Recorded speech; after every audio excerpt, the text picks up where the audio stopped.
Everyone perceives color differently.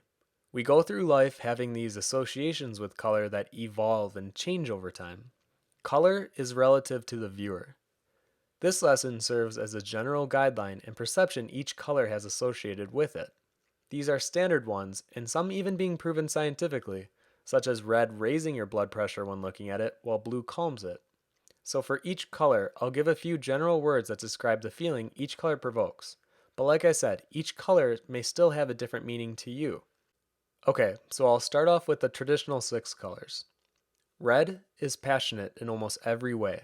Whether it burns or is pumping blood full of lust, it demands attention. Orange is energetic and odd even, and can be seen as a distraction if used incorrectly. Yellow is lively and cheerful, the color of sunshine and warmth. It's a color which attracts the viewer's eye almost instantly. Green is peaceful and tranquil, mostly associated with foliage and nature. Depending on how dark or light green is, can give an opposite feeling. A lighter green can be villainous, while a darker green can be elegant and a comforting color.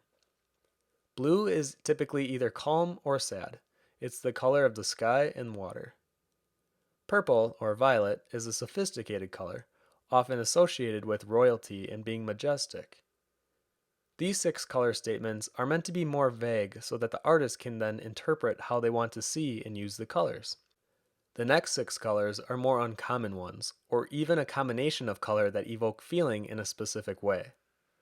Brown is dirt. It is dirty yet fertile. This color typically acts as an accent color. White is pure and innocent, or the attempt to look clean. Black represents darkness and mystery. It is also associated with death. Gold is perceived as rich or elegant. It shows class or wealth to your piece. Neon colors are boldly vibrant and demands attention and focus. Pastel colors are soft and associated with a birth or starting fresh. Alright, so now like I said earlier, these are just general associations that are commonly perceived with each color. It's now up to you to either play with these general perceptions or use that against the viewer and take them in the opposite direction to mean something new.